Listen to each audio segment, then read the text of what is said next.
যেমন গরুর কানে বাজনা বাজানো হয়। গরুর কাছে আপনি যতটাই বাজনা বাজান না কেন, হ্যাঁ, গরু কিছু বুঝবে না। যতটাই জ্ঞান বিতরণ করেন, গরু কিছু বুঝবে না। এরা হচ্ছে সেই গরু মার্কা পণ্ডিত। এদেরকে আপনি যতটাই বোঝান, এরা বুঝবে না। আসসালামু আলাইকুম রহমতুল্লাহ। প্রথমেই আপনাদেরকে এই ভিডিওটি দেখার জন্য বলছি।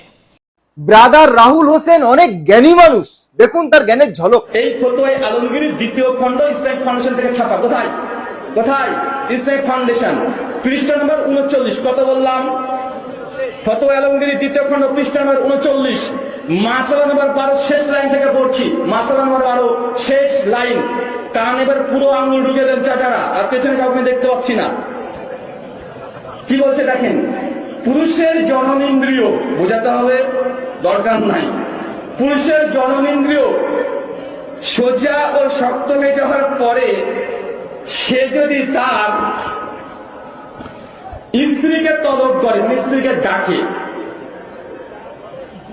স্ত্রীকে তলব করে না পেয়ে সই কন্যা, কি কথা বলেন, কি বললাম বলেন তো, কোন বাপ, তার যখন জননেন্দ্রিয় শক্ত হয়ে গেছে, তাদের ভাষা, এই সময় তার নিজ স্ত্রীকে ডেকেছে, স্ত্রী আসেনি।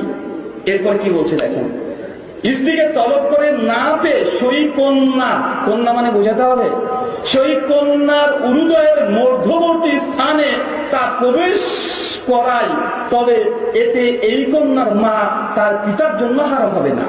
তার জ্ঞানের তুলনা হয় না। আমি আর এ বিষয়ে কিচ্ছু বলবো না। কমেন্ট বক্স অপেক্ষা করছে আপনাদের জন্য। ঝড় তুলে দিন কমেন্ট বক্সে। দেখলেন ভিডিওটি? এই ভিডিওতে পবিত্র দাস নামের একজন তথাকথিত হিন্দু পণ্ডিত, যাকে হিন্দু সমাজের অনেকেই হিন্দু বলে মানে না, আর্য সমাজের টাইটেল নামের শেষে ধারণ করার পরেও আর্য সমাজ তাকে পরিত্যাগ করেছে। এই রকম একজন পণ্ডিত ব্যক্তি ব্রাদার রাহুল সম্পর্কে এই ভিডিওটি উপস্থাপন করেছে। আসলে বিষয়টি রাহুল সম্পর্কে নয়, রাহুলের ভিডিওকে কাটছাট করে ইসলাম সম্পর্কে বিষয়টি উপস্থাপন করেছে। দেখো ইসলাম কতটা জঘন্য। এই স্ত্রীর সাথে সেক্স করতে যদি না পায়, তাহলে পরে তার কন্যার সাথে সেক্স করতে পারবে এবং সেটা বৈধ। আসলে ইসলামে এর দূরতম সম্পর্ক নেই। ইসলাম বহির্ভূত নাজাইজ অপকর্ম, জঘন্যতম অশ্লীল কর্ম এটা। যদি কেউ করে তাহলে জঘন্যতম অপরাধ করছে, পাপ করছে। আর রাহুল হোসেন সেটার প্রতিবাদ করেছে। ফতোয়ায়ে আলমগীরি নামক একটি ফতোয়ার কিতাব রয়েছে, যেই কিতাবের মধ্যে এই রকম অধর্মগুলোকে ধর্মীয় মোড়ক দেওয়া হয়েছে, যার সাথে ইসলামের দূরতম কোনো সম্পর্ক নেই। আর ব্রাদার রাহুল হোসেন একটি মাহফিলের মধ্যে, প্রোগ্রামের মধ্যে সমস্ত মানুষজনকে, যারা ওখানে সমবেত ছিলেন, সমস্ত মানুষকে এবং যারা ভিডিও পরবর্তী দেখবেন, তাদের সকলকে সতর্ক করেছেন এই সমস্ত ভুল ভ্রান্তিপূর্ণ, একদম অসত্য কিতাবগুলো থেকে মানুষকে সতর্ক করেছেন এবং কোরআন সুন্নাহর দিকে মানুষজনকে আহ্বান করেছেন। এটাই হচ্ছে ভিডিওটার মূল বার্তা। দেখো ফতোয়ার কিতাবের মধ্যে অধর্মকে কিভাবে ধর্মীয় মোড়ক দেওয়া হয়েছে, ব্রাদার রাহুল সেটারই ঝাঁঝালো প্রতিবাদ করেছেন। এই প্রতিবাদটুকু কেটে দিয়ে এই পবিত্র নামের ব্যক্তিটি সরাসরি ইসলামকে কলুষিত করার চেষ্টা করেছে। আসলে সে যতটাই চেষ্টা করুক কলুষিত করার, যে ভিডিওটি দেখবে ব্রাদার রাহুলের, সেটা বুঝে যাবে কি বোঝাতে চেয়েছে।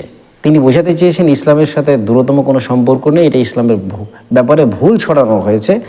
এই ফতোয়ার কিতাবটা ভুল, এই ফতোয়াটি ভুল রয়েছে, এইটাই বোঝানোর চেষ্টা করেছে। আর এই পবিত্র নামক ব্যক্তিটি ইসলাম বলে চালিয়ে দেওয়ার চেষ্টা করছে। দেখো ব্রাদার রাহুল কতটা জ্ঞানী আর তাদের ইসলাম কতটা সমৃদ্ধ দেখুন।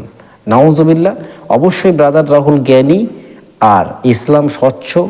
আলটিমেটলি সারা পৃথিবীর মধ্যে একমাত্র দিন বা জীবন ব্যবস্থার নাম ইসলাম, যেখানে মানুষের অধিকার